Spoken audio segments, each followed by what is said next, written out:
I've talked before about the mind virus that is Trumpism. And I've talked about the very real impact that watching Fox News and listening to Trump has on people.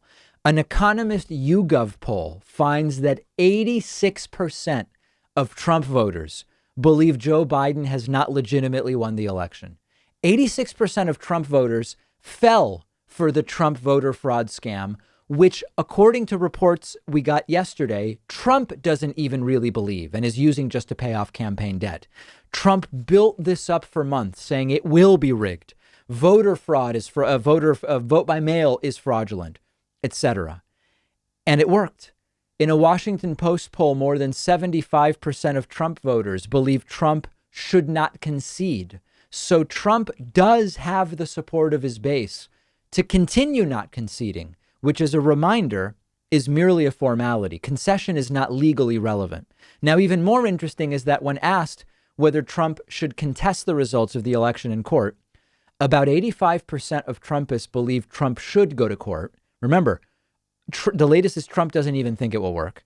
And when asked whether it will work to change the election results and hand Trump a victory, Trumpists are marginally more realistic, but 60% of Trump voters believe what Trump is doing will get him a second term. I really need you to understand that. What we are seeing right now, even though Joe Biden is moving forward with appointments and his transition team, a coronavirus task force, the election is over.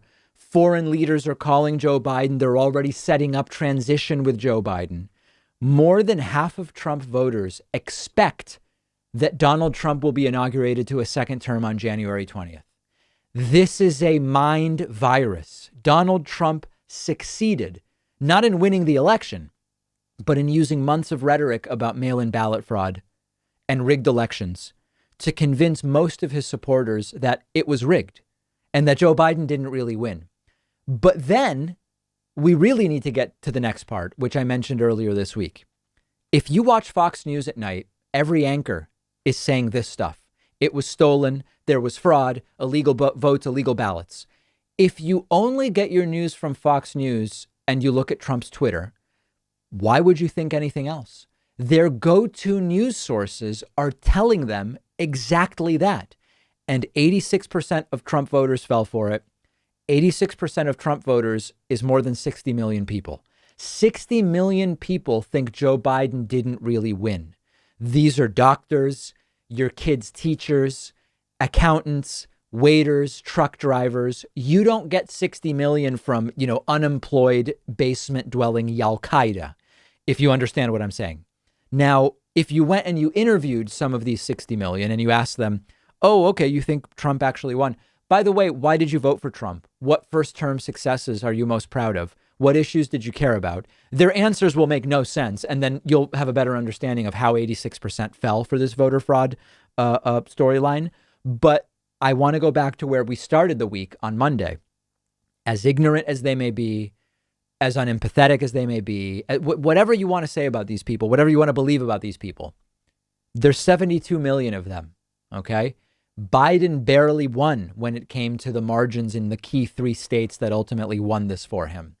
We have to do something about those Trumpists. I don't yet know what the answer is. And some people wrote to me saying, you really should be presenting a solution. Well, I don't have one yet. I'm being upfront. I don't know. This is a real problem. It's a mind virus. OK, 72 million, 60 million believe that Trump actually won. I don't yet know the answer, but as soon as I have some ideas, I will come to you.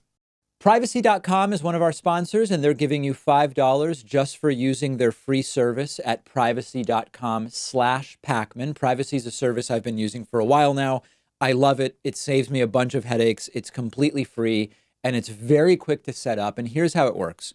When you pay for something online or over the phone, instead of exposing your real credit card number, Privacy lets you generate virtual card numbers. The payments are withdrawn from your checking account, but your real card number stays completely private, and you do it all with one click. You can autofill the card number in your web browser, on the phone. You can create 12 virtual cards a month. You can set spending limits, freeze them, delete them whenever you want. I especially love it for free trials where you need to give a credit card number, because I can destroy the virtual card number as soon as I give it to the company, and I know I won't be charged in the future. If you're ordering food over the phone, why do I need to give a restaurant my real card number if I don't have to? Companies don't have to know who you are. Your real credit card number is protected from the data breaches that happen, unfortunately, more often than we would like. And it's completely free. They do have a paid version with different tiers where you can create more virtual credit card numbers per month, cashback rewards, extra security features.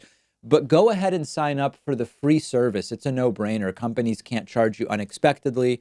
You're protected from identity theft. It costs you nothing. And Privacy is giving you $5 to spend just for signing up when you go to privacy.com/Pakman.